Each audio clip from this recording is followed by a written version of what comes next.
Hello student, আশা করি সবাই ভালো আছো। তো গতদিন তোমাদের বাই পার্টস শেষ করেছিলাম।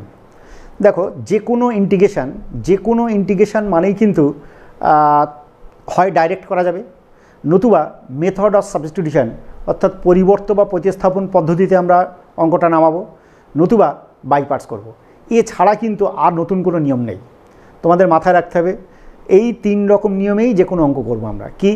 ফার্স্ট হচ্ছে ডাইরেক্ট অঙ্কটা নামিয়ে দেওয়া, ইন্টিগ্রেশনের যে কোনো অঙ্ক, তা না হয়তো সাবস্টিটিউট করা, আর তা না হয়তো কী করবো না by parts.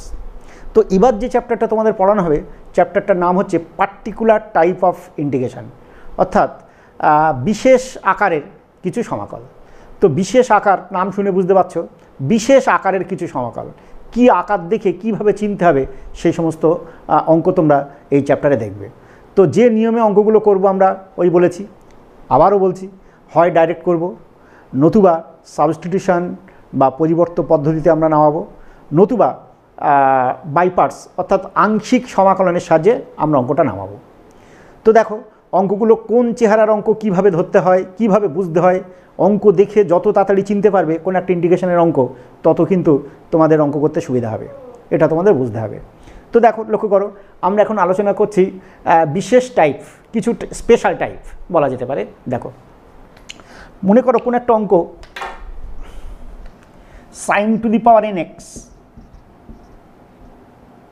dx, cos to the power বা cos to the power nx dx, যেখানে n ইজিক্যাল টু ধনাত্মক অখণ্ড সংখ্যা।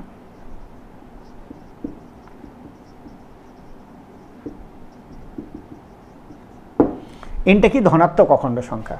Sine to the power nx dx, n যে কোনো ধনাত্মক অখণ্ড মানের জন্য কোনো একটা অঙ্ক আমরা যেভাবে নামাবো, cos to the power nx dx অঙ্কটা কিন্তু এক্স্যাক্টলি একইভাবে কিন্তু আমরা অঙ্কটা নামাবো। তো লক্ষ্য করো, sine to the power nx dx, এনটা ধনাত্মক অখণ্ড সংখ্যা। তো এন যদি যুগ্ম হয় তখন দেখো, লক্ষ্য করো, গুণিতক কোণের প্রপার্টির সাহায্যে আমাদের কিন্তু এক্সের গুণিতক আকারে, কোন যে এক্স, সেই এক্সের মাল্টিপিল আকারে পরিণত করে নিতে হবে, নিয়ে তারপর আমরা ইন্টিগ্রেশনটা করব। একদম ফার্স্ট ক্লাসে তোমরা একটু মনে করে দেখো, ইন্টিগ্রেশনের শুরুর দিকে আলোচনা করা হয়েছিল। যেমন দেখো, লক্ষ্য করো, একটা এক্সাম্পল হিসেবে বলি, মনে করো cos কিউব x dx। সেখানে তোমরা দেখো, লক্ষ্য করো, এই প্রবলেমটা তোমরা কি করেছিলে? নিশ্চয়ই cos 3x এর ফর্মুলা থেকে করেছিলে। cos 3x এর ফর্মুলা কী ছিল? 4 cos cube x minus 3 cos x। সেখান থেকে আমরা অঙ্কটা নামিয়েছিলাম। এই যে 4 cos কিউব x মানে কি লেখা যাবে? এটাকে বাম দিকে নিয়ে আসো, 1-এর 4 × 4 করে নাও, এভাবে আমরা অঙ্কটা নামিয়েছিলাম। কিন্তু এখানে দেখো, একটু অন্যভাবেও আমরা অঙ্কটা নামাতে পারি। কি করবো একটু দেখো।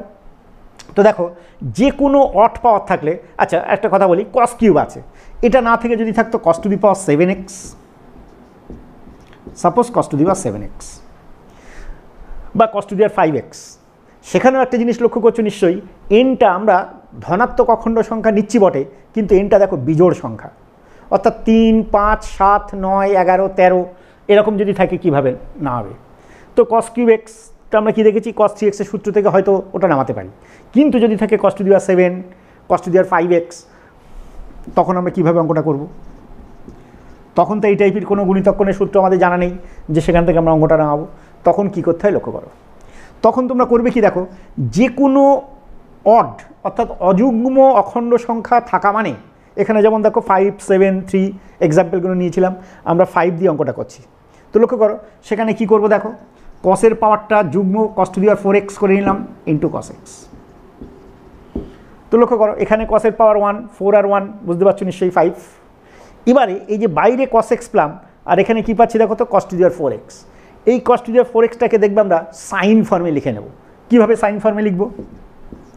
তো লক্ষ্য করো, এটাকে লিখতে পারি cos স্কোয়ার x তার whole square into cos x dx।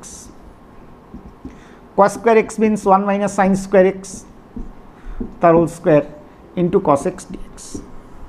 দেখো, cos স্কোয়ার এক্সটাকে নিশ্চয়ই লিখতে পারি 1 মাইনাস সাইন স্কোয়ার x। তো দেখো, বাইরে আছে cos x dx। এবার লক্ষ্য করো, আমরা sine x is equal to z put করছি। লক্ষ্য করো, সাইন এক্সের ডিফারেন্সিয়েশন করলে তো cos x, তাহলে সাইন এক্সের ডিফারেন্সিয়েশন করলে cos x, যেহেতু এক্সের রেসপেক্টে বারবার তোমাদের বলি dx লিখবো, জেড থাকা মানে তো dz লিখবো। তো cos x dx means dz, তো সাইন x তো জেড ধরেছিলাম, তাহলে 1 মাইনাস জেড স্কোয়ার তার হোল স্কোয়ার ইন্টু dz। তো লক্ষ্য করো এটাকে যদি ভেঙে দিই তাহলে 1 minus 2 Z square plus z to the power 4 DZ. এবার দেখো লক্ষ্য করো প্রত্যেকটা সেপারেটলি ইন্ডিকেশন করো। 1 এর জন্য z, 2 into z to the power 3/3, z to the power 5/5 plus c, c is equal to IC. জেডের ভ্যালুটা বসিয়ে দাও, বড় জেড কমন নিতে পারো। দেখো জেড যদি কমন নেই তাহলে 1 minus 2/3 z square plus z to the power 4/5 plus c is equal to, লক্ষ্য করো জেডের ভ্যালুটা বসিয়ে দাও, sine x 1 minus 2/3 z square means sine square x plus 1/5 sine to the power 5x, sorry sine to the power 4x plus c. তো দেখো odd পাওয়ার, অযুগ্ম পাওয়ার cos x এর পাওয়ারটা 5, 7, 9, ঠিক একইভাবে যদি sin x এর পাওয়ারটা থাকতো ওরকম কোনো অযুগ্ম পাওয়ার, এক্স্যাক্টলি আমরা অঙ্কটা ঠিক এই টেকনিকে নেওয়াতাম। তাহলে সাইন বা কসের ক্ষেত্রে যদি অযুগ্ম পাওয়ার থাকে তো সেক্ষেত্রে আমরা কি করব না, যুগ্ম পাওয়ার ইনটু একটা সাইড করে দেবে, যেটা যুগ্ম অবস্থায় আসবে সেটাকে কস থাকলে আমরা সাইন ফর্মে লিখে নেব, অঙ্কে যদি সাইন থাকতো সেটাকে নিশ্চয়ই আমরা কি করতাম কস ফর্মে লিখে নিতাম, পাশে সাইন এক্স ডিএক্স থাকতো, কস এক্স ওয়ান জেড ধরতাম, এইভাবে আমরা অঙ্কটা নামাতে পারবো। এবার দেখো লক্ষ্য করো সাইন বা কসের ক্ষেত্রে পাওয়ারটা বিজোড় হলে তো এই কায়দায় নামাবো। এবার যদি মনে হয় জোড় হলে কি হবে, নিশ্চয়ই সেক্ষেত্রে আমরা গুণিতক কোণেরই সাহায্য নেব। কি করব সেক্ষেত্রে,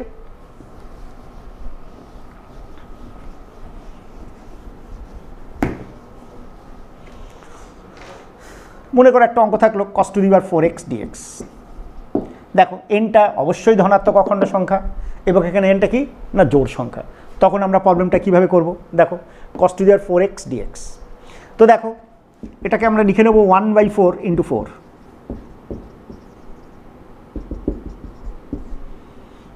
কেন করছি নিশ্চয়ই বুঝতে পারবে। দেখো 2 cos স্কোয়ার এক্স তার হোল স্কোয়ার লিখতে পারি, এই যে 2 স্কোয়ার 4টা যেহেতু আসবে সেই জন্য 1/4 ইন্টু 4 আমরা করে নিলাম। তো লক্ষ্য করো 2 cos square x, 2 cos square x means 1 plus cos 2x তার হোল স্কোয়ার, এটাকে আবার a প্লাস হোল স্কোয়ার ফর্মুলায় ভেঙে দাও।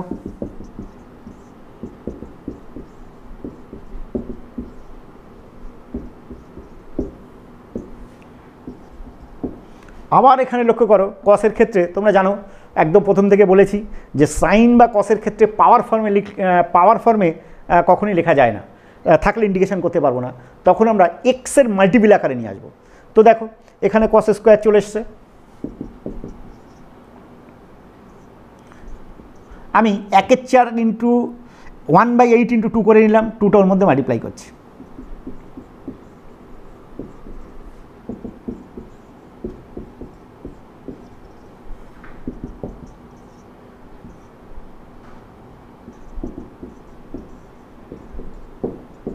টু cos স্কোয়ার 2x, গুণিতক কোণের সূত্র অনুযায়ী জানো নিশ্চয়ই 1 প্লাস cos 4x,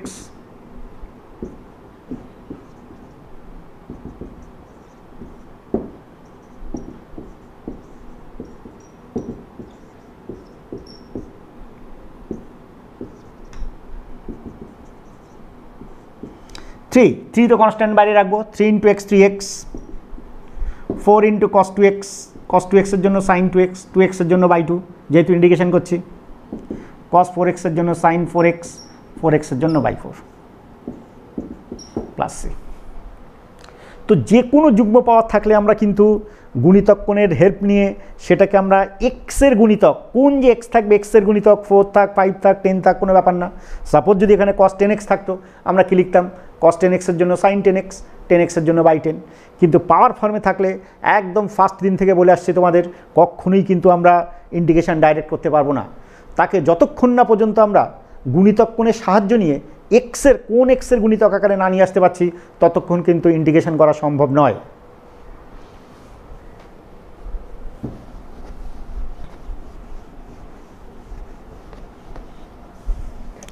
এবারে যদি কোনো অঙ্ক দেখতে এরকম হয় sin to the power mx into cos to the power nx,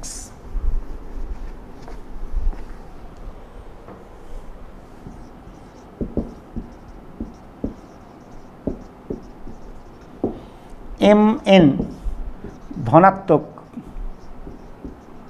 অখণ্ড সংখ্যা।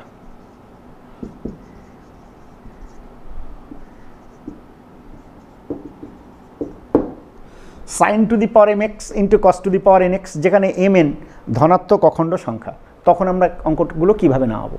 ঠিক একই রকম হেল্প নেব। লক্ষ্য করো, m এবং n ধনাত্মক অখণ্ড সংখ্যা, m এবং n এর মধ্যে কোনো একটা যদি অযুগ্ম হয়, দুটো ভালো করে বুঝতে হবে থিওরিটা, কিন্তু দুটোই যদি অযুগ্ম হয় তাহলে তো কোনো প্রশ্নই নেই। m এবং n এর মধ্যে যে কোনো একটা যদি অযুগ্ম সংখ্যা হয়, তখন সেখান থেকে যে কোনো একটা অযুগ্ম থেকে যুগ্ম ইন্টু একটা বার করে দেব। ব্যাপারটা কি? একটা এক্সাম্পল নিলে বুঝতে পারবে। মনে করো আমি একটা অঙ্ক বললাম এরকম, sin to the power 4x into cos cube x dx। লক্ষ্য করো, এখানে 4, সাইনের পাওয়ারটা 4, কসের পাওয়ারটা 3 দেখো অযুগ্ম সংখ্যা। তখন যেহেতু কসের পাওয়ারটা অযুগ্ম সংখ্যা, সেই জন্য আমরা কি করব, এখান থেকে একটা কস বাইরে বার করে দেব। কিভাবে বার করব দেখো, into cos x, cos cube এক্সটাকে লিখে নিলাম cos square x into cos x। তো লক্ষ্য করো, এই cos স্কোয়ার এক্সের জায়গায় লিখে দিচ্ছি 1 minus sine square x into cos x dx। এবার দেখো, তোমরা নিশ্চয়ই বুঝতে পারছো, দেখো সাইন এক্স 1 জেড পুট করবে,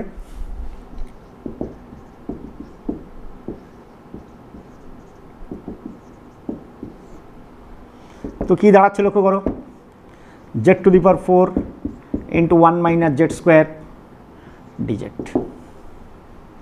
আলাদা করে দাও, z to the power 4 dz minus z to the power 6 dz is equal to z to the power 5/5 z to the power 7/7 plus 3। এইবার জেডের ভ্যালুটা বসিয়ে দাও।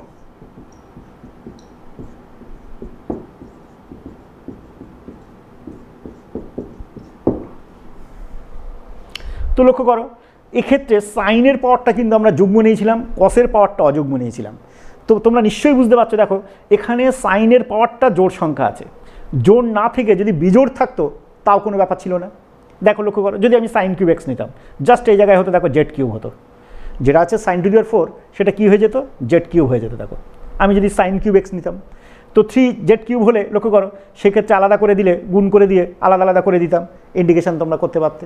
এই প্রসঙ্গে শোনো ভালো করে, এখানে যদি সাইন এক্সের পাওয়ারটা কোনো ভগ্নাংশও থাকে, নেগেটিভ পজিটিভ ভগ্নাংশও যদি থাকে যে কোনো ভগ্নাংশ, তাও কিন্তু আমরা ইন্ডিকেশানটা এক্স্যাক্টলি এই মেথডে নামাতে পারবো। আবার যদি দেখো সাইনের পাওয়ারটা অযুগ্ম আছে, কসের পাওয়ারটা যুগ্ম আছে, তখন ঠিক সাইনের যে পাওয়ারটা অযুগ্ম আছে সেখান থেকে একটা সাইন বার করে দেবে, দিয়ে যেটা পড়ে থাকবে অযুগ্ম পাওয়ার থেকে একটা সাইন বার করে দিলে পাওয়ারটা যুগ্ম হয়ে যাবে, সেটাকে কস ফর্মে লিখে নেবে। লিখে নিয়ে তখন আমরা cos x 1 কি পুট করব না জেড পুট করব। তো এইভাবে তোমরা অঙ্কগুলো নামিয়ে দিতে পারবে। এবার মনে হতে পারে যদি দুটোই যুগ্ম হয় তখন কি করবে? যদি দুটোই যুগ্ম হয় তখন কিন্তু আমরা আবার সেই গুণিতক কোণের হেল্প নিতে হবে। যুগ্ম হলে গুণিতক কোণের হেল্প নেওয়া ছাড়া আমাদের হাতে কিন্তু আর অন্য কোনো উপায় থাকবে না। তো দেখো একটা অঙ্ক কি করব,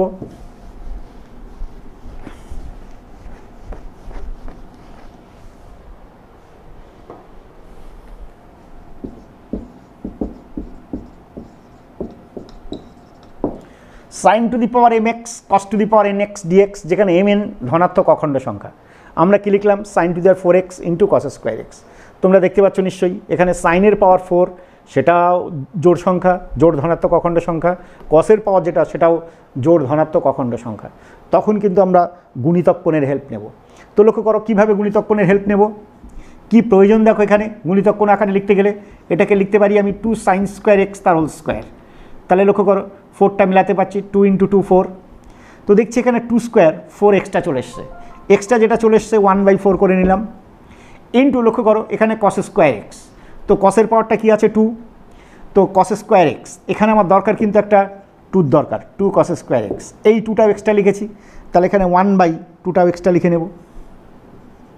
তাহলে এই 2 ক্যান্সেল হলো, এখানে 2 স্কোয়ার 4 যে 4 এক্সট্রা 4 চলে এসছে, সেই 4 এই 4 ক্যান্সেল হয়ে গেলে অঙ্কটা যা ছিল তাই থাকবে। তো লক্ষ্য করো 1/8 2 sin স্কোয়ার এক্স মিনস তোমরা জানো নিশ্চয়ই 1 মাইনাস cos 2x তার whole square, 2 cos square x means 1 plus cos 2x। Dx. তো লক্ষ্য করো এটা a minus b whole square formula যদি তোমরা ভেঙে দাও সেটাও দিতে পারো, অথবা 1 minus cos two x into 1 plus cos two x, সেটা করলে মনে হয় ক্যালকুলেশনটা একটু সুবিধা হবে। কেউ যদি হোল স্কোয়ারকে ভেঙে দিতে চাও দিতে পারো, সেক্ষেত্রেও গুণিতক কোণে এটা গুণ করে গুণিতক কোণ আকারে নিয়ে যাব আমরা। আবার এটা আমার মনে হচ্ছে যেটা সহজ হবে, এটা 1 minus cos two x into 1 plus cos two x লিখে নেওয়াটা নিলেই বোধহয় বেশি সুবিধা হবে। তো দেখতে থাকো, 1 minus cos two x into 1 plus cos two x into 1 minus cos two x, 1 minus cos two x into 1 minus cos 1 plus cos two x, 1 minus cos square two x, that means sine square two x. একটু step jump দিয়ে এটা direct লিখে দিলাম sign square two x, এই যে 1 minus cos square two x sine square two x into 1 minus cos two x. তো লক্ষ্য করো এটা আবার লিখতে পারি 1/16 into 2 sine square two x into 1 minus cos two x, 2 sine square two x means তোমরা জানো নিশ্চয়ই 1 minus cos 4x into 1 minus cos 2x। একটু লেন্দি হবে অঙ্কগুলো, যদি দুটোই পাওয়ার যুগ্ম হয় সেক্ষেত্রে একটু কিন্তু লেন্দি হবে, দেখতেই পাচ্ছ। দেখো মাল্টিপ্লাই করো 1 minus cos 4x minus cos 2x minus মাইনাসে প্লাস কস 4x কস 2x। তো দেখো এখানে আবার দেখছি কস 4x ইন্টু কস 2x গুণ হিসেবে চলে এসছে।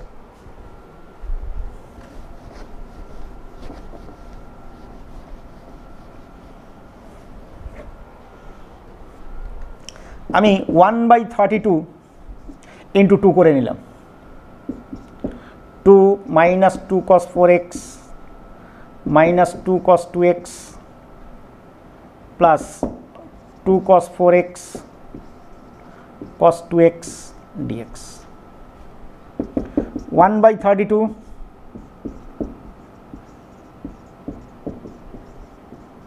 লক্ষ্য করো এখানে আবার দুটো কস গুণ হিসেবে আছে, একটা 2 দরকার হবে, সেই জন্য আমরা ছিল 1/16, এটা 1/32 ইন্টু 2 করে নিলাম জাস্ট এই টার্মটার জন্য। কিন্তু এই টার্মটার জন্য কিন্তু আমাদের এই 2টা প্রয়োজন হলো। এবার দেখো 2 cos cos, 2 cos cos এর ফর্মুলা তোমরা জানো, cos a plus b plus cos a minus b. তো cos a plus b 4x আর 2x যোগ করলে কী হবে, cos 6x plus cos 4x minus 2x cos 2x।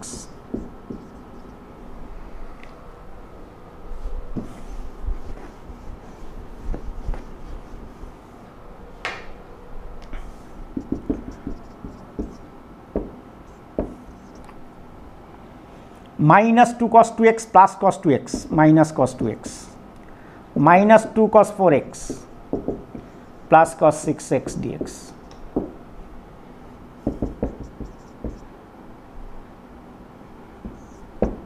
লক্ষ্য করো 2 তো কনস্ট্যান্ট, dx এর জন্য x আসবে একটা, cos 2x এর জন্য sin 2x, 2x এর জন্য /2, sin 4x, 4x এর জন্য /4, sin 6x, 6x এর জন্য /6 প্লাস c। তো লক্ষ্য করো ইন্টিগ্রেশনটা সমাপ্তি হলো।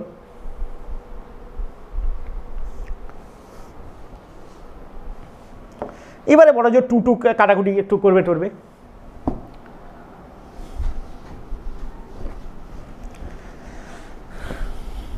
তো integration sin to the power mx into cos to the power nx dx। তো এতক্ষণ তোমাদের বলেছিলাম, দেখো লক্ষ্য করো যেখানে m এবং n ছিল ধনাত্মক অখণ্ড সংখ্যা, এখন mn ধনাত্মক ঋণাত্মক উভয়ই হতে পারে এবং ভগ্নাংশও হতে পারে। তবে একটা কন্ডিশন, ইচ্ছা মতো থাকলে m এবং n এর মান ইচ্ছা মতো থাকবে না, আর থাকলে কিন্তু ইন্টিগ্রেশনও করা যায় না।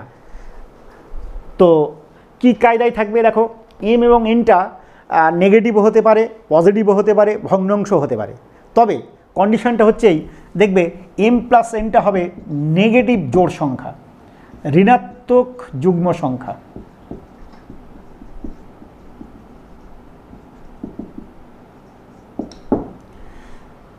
এম এবং এন নেগেটিভ, উভয়ই নেগেটিভ, একটা পজিটিভ একটা নেগেটিভ, ভগ্নাংশ যা খুশি হতে পারে, তবে কন্ডিশনটা বারবার মাথায় রাখতে হবে, যেটা বলে দিলাম, এম প্লাস এনের ভ্যালুটা হতে হবে ঋণাত্মক যুগ্ম সংখ্যা। যদি এম প্লাস এনটা ঋণাত্মক যুগ্ম সংখ্যা হয় তখন তোমাকে মাথায় রাখতে হবে, এই সাবস্টিটিউশনটা মাথায় রাখতে হবে, tan x = z পুট করতে হবে। আবারও বলছি, sin to the power mx into cos to the power nx dx, mn ধনাত্মক ঋণাত্মক ভগ্নাংশ যাই হোক না কেন, এম প্লাস এনের ভ্যালু ঋণাত্মক যুগ্ম সংখ্যা হতে হবে। তাহলে আমরা tan x = কি পুট করব না z পুট করব। তো দেখো একটা এক্সাম্পল লিখলেই তোমরা বুঝতে পারবে। এক্সাম্পল লক্ষ্য করো,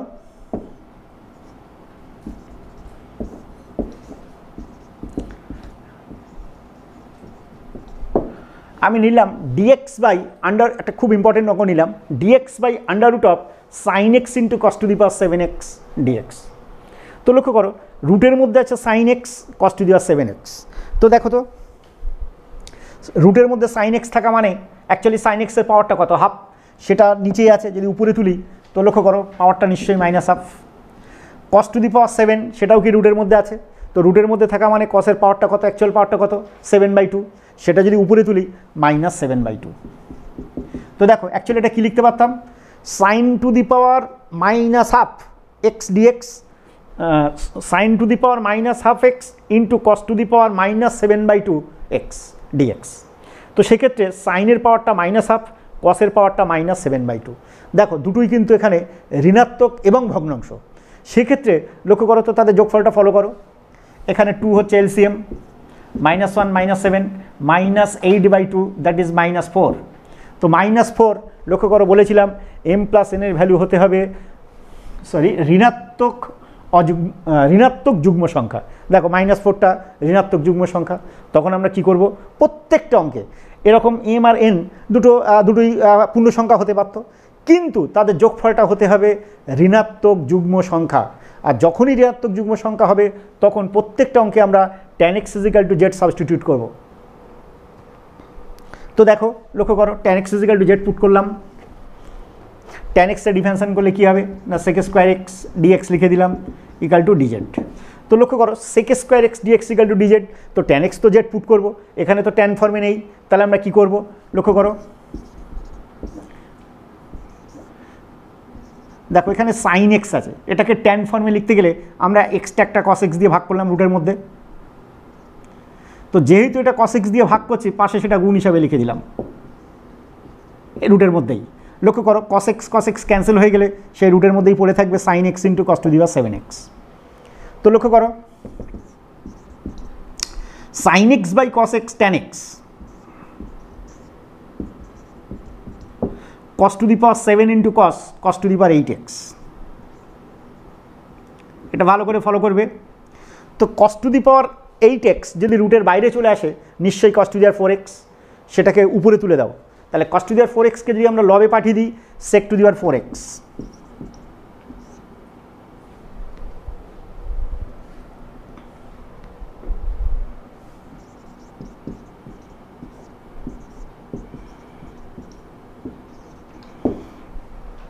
তোমরা জানো নিশ্চয়ই tan x এর ডিফারেন্সিয়েশন করলে sec² x হয়, এই যে আমরা দেখেছি tan x এর ডিফারেন্সিয়েশন করলে কি হয় sec² x।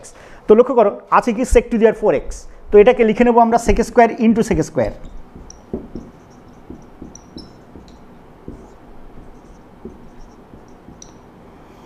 এবার দেখো tan x এর ডিফারেন্সিয়েশন করলে যেহেতু sec² x, একটা sec² x dx পাশে রেখে দিলাম, আর একটা sec² x এর জায়গায় লিখে নিলাম 1 + tan² x। নিশ্চয়ই আমরা লিখতে পারবো। লক্ষ্য করো tan x = z পুট করলাম, sec² x dx means dz, তাহলে sec² x যদি dz হয় তাহলে অন্য যে x এর অপেক্ষকগুলো পড়ে আছে এখানে তাকে কিন্তু প্রত্যেকটাকে tan ফর্মে লিখে নিতে হবে, আমরা সেটা লিখতে পারলাম।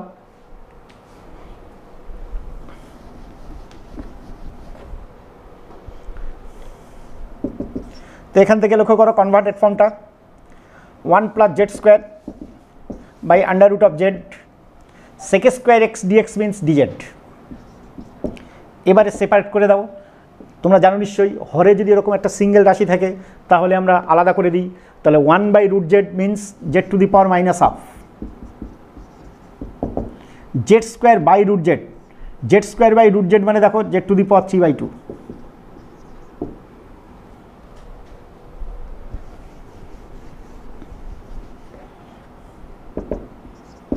-1 by -1।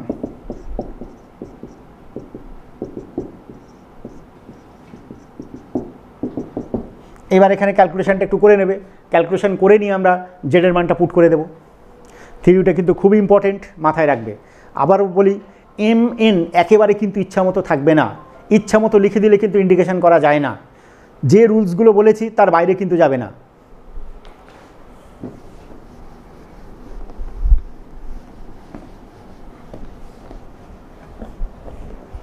দেখো সাইন এবং কসের ক্ষেত্রে কোনো একটা অঙ্ক যেভাবে নেমেছে, ঠিক কোনো একটা অঙ্ক যদি tan⁻nx dx cot⁻nx dx,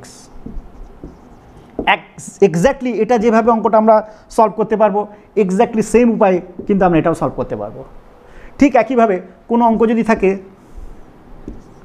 cosec⁻nx dx, অঙ্কটা যে টেকনিকে আমরা নামাবো, এখানে যদি থাকে sec⁻nx dx, সেটাও কিন্তু এক্স্যাক্টলি একই নিয়মে নামবে।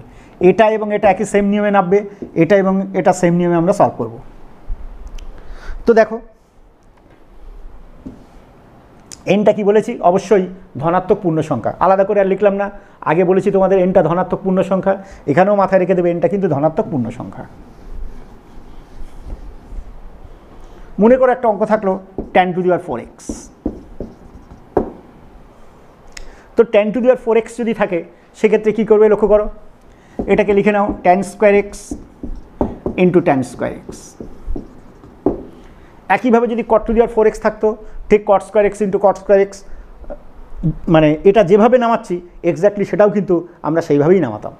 তো লক্ষ্য করো, তোমরা জানো নিশ্চয়ই tan x এর ডিফারেন্সিয়েশন করলে কি হয় না sec²x, তো একটা tan² x রেখে দেবো, তো আরেকটা tan² x এর জায়গায় লিখে নেব আমরা কি জানি sec² x = 1 + tan²x, তাহলে নিশ্চয়ই tan² x এর জায়গায় লিখতে পারি sec² x - 1।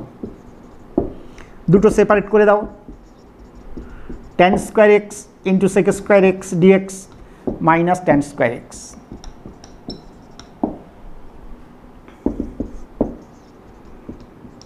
লক্ষ্য করো tan² x × sec² x dx তোমরা tan x1 z ধরতে পারো, আবার ডি প্রপার্টি তোমরা এর আগে দেখেছো নিশ্চয়ই, সেটা প্রয়োগ করেও করতে পারো। দেখো যেহেতু tan x এর ডিফারেন্সিয়েশন করলে sec² x হয়, sec² x dx-টাকে আমরা লিখে নিচ্ছি d of tan x। কি লিখে নিচ্ছি? d of tan x। tan x এর ডিফারেন্সিয়েশন করলে কি হয় sec² x।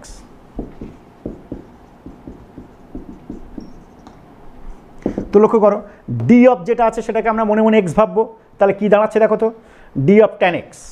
তো এটাকে মনে মনে x ভাবলে x² dx হলে কি লিখতাম x³/3, এখানে আমরা কি লিখব tan³ x/3 মাইনাস, লক্ষ্য করো sec² x এর ইন্ডিকেশন করলে কি হবে না tan x, -1 এসে +1 1 × dx, 1 এর ইন্ডিকেশন করলে কি দাঁড়াবে x + c।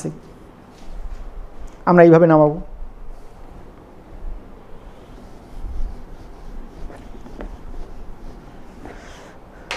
cosec⁻nx dx অঙ্কটা যেভাবে নামবে sec⁻nx dx অঙ্কটাও কিন্তু এক্স্যাক্টলি একইভাবে নামবে। দেখো লক্ষ্য করো একটা এক্সাম্পল দেখো, মনে করো একটা অঙ্ক থাকলো sec³ x dx, দেখবে অঙ্কটা ডাইরেক্টও আছে বইয়ে, আবার কোনো এমন কোনো অঙ্ক করছো সেখানে একটা পার্ট হিসাবে, অঙ্কের একটা পার্ট হিসাবে চলে আসলো sec³ x dx। তো তোমরা এক্সাম্পলগুলো পার্টিকুলার টাইপ অফ ইন্ডিকেশানে এসএনদের বই যদি ফলো করে থাকো সেখানে দেখবে এক্সাম্পলগুলো দেখলে তোমরা প্রচুর এক্সাম্পল পেয়ে যাবে, সব বইই পাবে। তো দেখো আমি একটু বুঝিয়ে দিই তোমাদের কীভাবে প্রবলেমগুলো নামাতে হবে। sec³ x dx, তো দেখো লক্ষ্য করো, তো কি sec³ x-টা যেভাবে ইন্ডিকেশন করব, যদি কোনো অঙ্কে থাকতো cosec³ x dx, আবারও বলছি cosec³ x dx যদি থাকে আমরা এক্স্যাক্টলি কিন্তু ইন্ডিকেশনটা ঠিক সেম মেথডে নামাবো। তো দেখো sec³ x কীভাবে লিখবো দেখে নাও, এটাকে লিখে নেব sec x × sec² x। i = ধরে নাও, কেন i = ধরলাম, i মিনস অন্য কিছু নয়, i মিনস ইন্ডিকেশন। তো লক্ষ্য করো এখানে কিন্তু লিয়েট ওটা ব্যাপার নয়, আমি তোমাদের বলেছিলাম আংশিক সমাকলন যখন পড়ানো হয় তখন বলেছিলাম আমরা পর্যবেক্ষণের সাহায্যে চুজ করব। তো দেখো এখানে পর্যবেক্ষণের সাহায্যে কীভাবে চুজ করতে হবে, দেখো এখানে আমরা sec x-টাকে ধরবো ফার্স্ট ফাংশন আর sec স্কোয়ার x-টাকে ধরবো আমরা সেকেন্ড ফাংশন। তো লক্ষ্য করো sec স্কোয়ার x-টা কেন সেকেন্ড ফাংশন ধরবো, তোমরা জানো tan x-এর ডিফারেন্সিয়েশন করলে sec স্কোয়ার x হয়, তাহলে sec স্কোয়ার x-এর ইন্ডিকেশন করলে নিশ্চয়ই হবে tan x। তো লক্ষ্য করো sec x-টাকে বাইরে রাখলাম, sec square x dx minus integration of ddx of sec x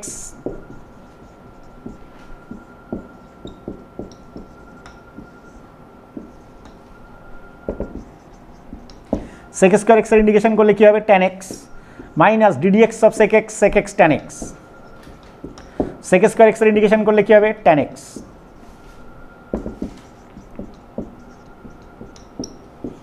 তো sec x into tan x into tan x tan square x,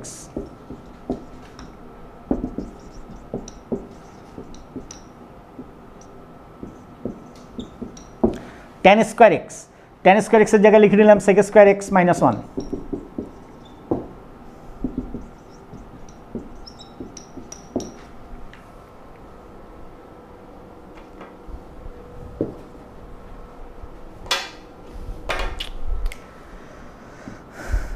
sec cube x dx minus মাইনাসে প্লাস sec x। তো দেখো sec cube x দিয়ে আমরা start করেছিলাম, সেই sec cube x-টা আবার চলে এসেছে i। তো sec x tan x minus i plus sec x এর স্ট্যান্ডার্ড ইন্টিগ্রাল তোমরা সাবস্টিটিউশনের দেখেছো, কি দেখেছো log of sec x plus tan x minus আইটা ধরে বাম দিকে আনো, তাহলে 2i ইজিক্যাল টু কি পাচ্ছি sec x tan x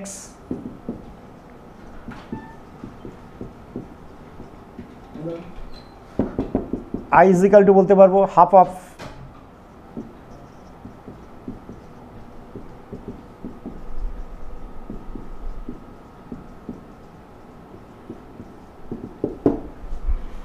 তো দেখো i মিনস ইন্ডিকেশন, অন্য কিছু নয়, sec কিউব x এর ইন্ডিকেশন করলে এটা হবে।